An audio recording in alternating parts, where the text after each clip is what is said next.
My name is Peter Berninger, and I'm here with Rick Schultz. Rick, how are you? I'm great, Peter. High Fidelity Cables, you've been around for a long time. You've got some fantastic technology to explain to the viewers today. So I'll let you get started. Tell us about what you do. All right. Well, we're a magnetic-based company out of Plano, Texas, actually McKinney, Texas now. And we have an invention called magnetic conduction. And basically what it is, it's a new technology designed to replace a traditional audio cable. In the world of connecting components, we've used cables in the past, and we have an alternative for that works on a different principle. It works on a different device, and that is a magnet. So what magnetic conduction really is all about, starting at the beginning of it, is to understand why magnets. We've been taught so much about keeping magnets away from an audio system. And the bottom line is, one of the things that we have to keep in mind is that an audio system is a magnet. And probably its closest living relative is like those magnets that pick up a car in a junkyard. You turn that thing on and it can pick up an entire car. Well, in a speaker driver, that's really all we're trying to do. We're trying to use the magnetic field to be able to move a driver back and forth. And an AC waveform is that magnetic field. So one of the things that was fun for me when I first started off with this and got into understanding, like, how does a driver work and how does an audio system work, was to take a look at something like this. And you can see these images on YouTube as well. A lot of people talk about this particular phenomenon right here. What we're going to do here, Peter, is we're going to put the magnet up against a light bulb that has a signal of 60 cycles of alternating current. And at 60 cycles, there's actually a changing AC waveform in there that causes this filament to move back and forth. And although the filament itself is non-ferromagnetic, meaning that it doesn't respond to a magnetic field itself, or it can't be magnetically charged, it immediately, when it gets electricity, because electricity is magnetic, it starts to move back and forth. And that's actually how a speaker driver works. Now, because there's two coils in here, you could say we have a dual voice coil driver. Look at that, the closer you get, yeah. Now, on DC currents are a little bit different. So DC only has the electrons going in one way, and it moves the magnets back or forward. So you can see that there's an effect, but it's not a moving back and forth. Yeah, so an audio signal is always AC, and AC audio signals, that's what makes up 20,000 cycles per second, or 60 cycles per second, or 6 cycles per second. They all come from how many times per second does the current move back and forth, creating a different polarity in the magnetic field. This is how a speaker works. It's really got not much to do with our technology at all. However, it's fun to get the understanding of what it is that an audio system actually is. Because magnets don't make a lot of sense to someone if they don't understand that an audio system itself is one big magnet. So basically what happens, Peter, the speaker cables that are feeding your speaker have that same signal in it. And you don't have to coil the wire in order to make it move. That signal is always there. In fact, it's ever present in an audio signal. And even on an incoming signal from your power to the wall, it's just like that. It's rotating at 60 cycles per second. Mm-hmm. One of the questions comes is, where does that magnetic energy actually come from?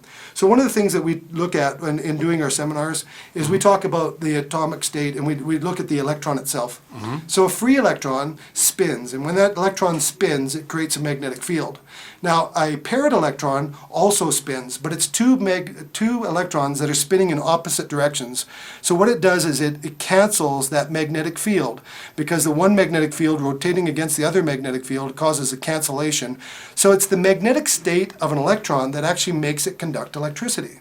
So when we look at electricity, we sometimes remove the word magnetism, because it really is electromagnetism that we're dealing with. And this is an ever-present part of it. Now, here we got, Peter, free electrons running in a vacuum tube. So this isn't very much different than your own vacuum tube in your audio system, Peter. This has, that green line is made up of actual electrons that are beaming across this. And if you were to put a regular conductor up to this, you'd notice that the electrons could flow through it, but it wouldn't, any more than my finger does right now, it wouldn't change where the electrons are going to. Mm-hmm. So we get into this thing called lowest potential energy, and what we're going to try to do is, the ultimate goal is to try to steer an electron into a particular spot. Mm-hmm. Because an electron behaves like a magnet, we think we can actually use a magnet in order to be able to steer an electron into a very particular spot. Now, normally when you put a magnet around a conductor like that, you can see that there's an effect, okay? And this is basically deflecting that magnet, as most people would know. It's deflecting the B field off of it. But what we want to show you is that there's also neat things that happened. Now, and this is no Look at longer just that. deflecting, but we're actually creating all these waves in here. There's an explanation for this called wave theory. But in part, what we think we understand about this is maybe that the electrons are following the lines of flux created by the eddy currents, electromagnetic, or the magnetic eddy currents coming off this cylindrical magnet. Now, almost any magnet can make these sort of like curved signatures and weird shapes on the inside. And you can see that we can turn the signal around back on itself using magnetism. Now, that's really, again, not at all what we're doing. It's just a cool thing to look at. What we actually have done is we've taken a cable and we've hooked it onto your audio signal just like this. And Peter, one of the things that we want to help to demonstrate is you see how those electrons come in at the very end where this magnet is touching up against the glass, and it's locked onto that signal, and those electrons are coming into the middle of the magnet. Mm-hmm. Okay, so every wire company out there talks about skin effect, and they're all saying, oh, wouldn't it be neat if we can get the electrons to go into the middle of our cable? Well, with the cable you can't do that, but unfortunately for the cable world, with the magnet you can. So with a magnet, if you were to put this up there, you can see that the electrons prefer to travel in the middle of the conductor. Mm. And that's actually the preferred path. And all these electrons start to gather. And what you can almost see is an improvement of an audio signal. This audio signal is not only latched on, but if you remember what we were talking about, the electrons being magnets. Notice that when I move this, I actually move the whole beam. Yeah. So I'm not just actually making a better cable. That's not what this is about. In fact, I can't even claim to be an audio cable because we don't fit that electrical model. We're something a little bit different than that. But with this technology, you can actually put it on and affect things that are happening deep inside your CD player, actually improving the sound of your system. Now, whether you like the actual sound of the product or not, really is kind of up to an audience of participation. So we invite you to take a listen to this for yourself and see if maybe you find some extra clarity and detail and some fun in your music that you hadn't before. Well, what we'd like to do is do a listening test. We're going to play some very well-known tracks. The speaker system is a 10-year-old speaker system. You are cable manufacturers, not speaker manufacturers. These are great loudspeakers. The amplifier has been modified with magnetic conduction, so viewers are going to be able to get a taste of the sound of the system here based upon your technology. I'm assuming that the speakers have some magic as well, incorporated them too. Yeah, because the demonstration really is about magnets, we've tried to put magnets in almost everything. So the only thing that doesn't have magnets in it is the CD player, and that was just based on time, not passion. Okay, well then let's do some serious listening and let the viewers hear what your magic can do, and to reach out to you, any questions they have. Check the demonstration out. Play that demonstration back again before you listen to this clip a couple times. Share this clip with your friends because Rick Schultz is onto something. Thank you very much, Thanks. Rick. Thanks, Peter.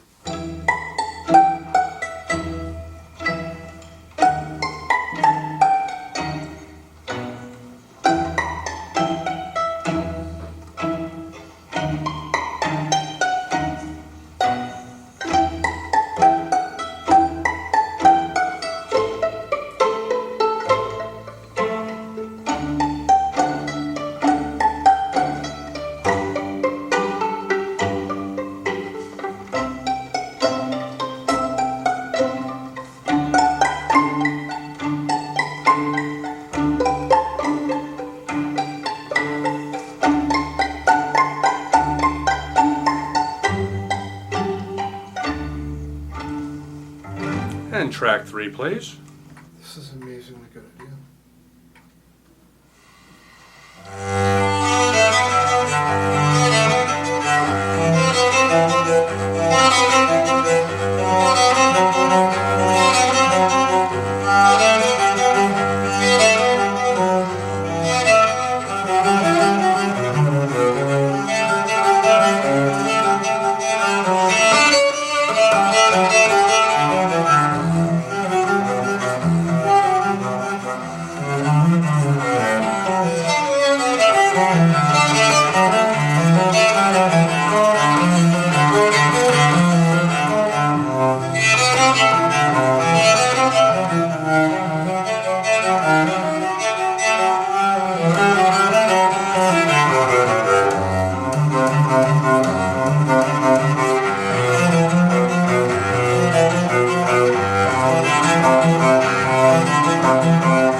track 15, please.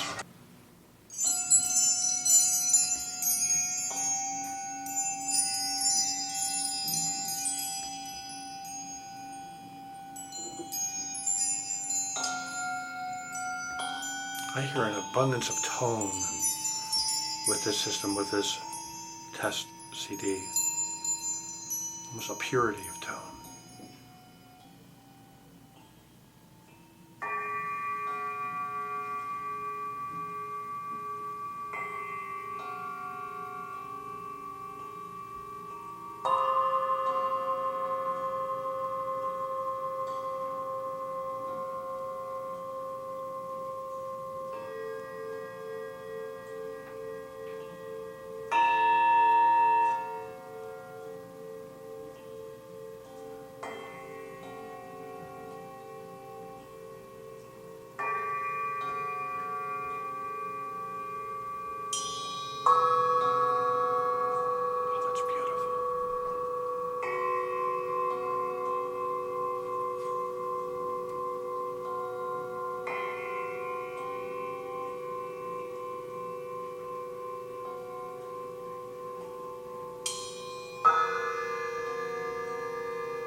Okay, one notch down in volume and track 5.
This system is so quiet. I'm hearing so much more natural detail.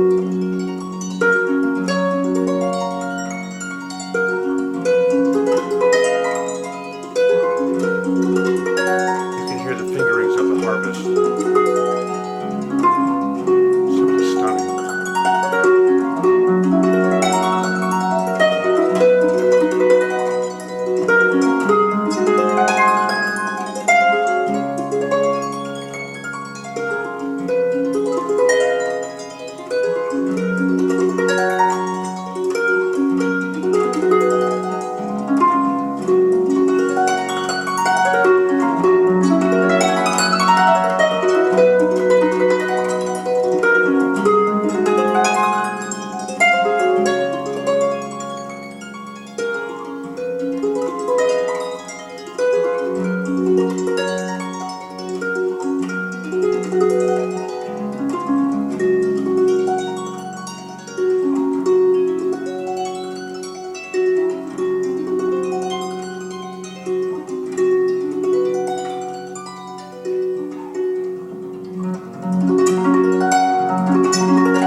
That's the first I've heard the space around this harp. This is just wow.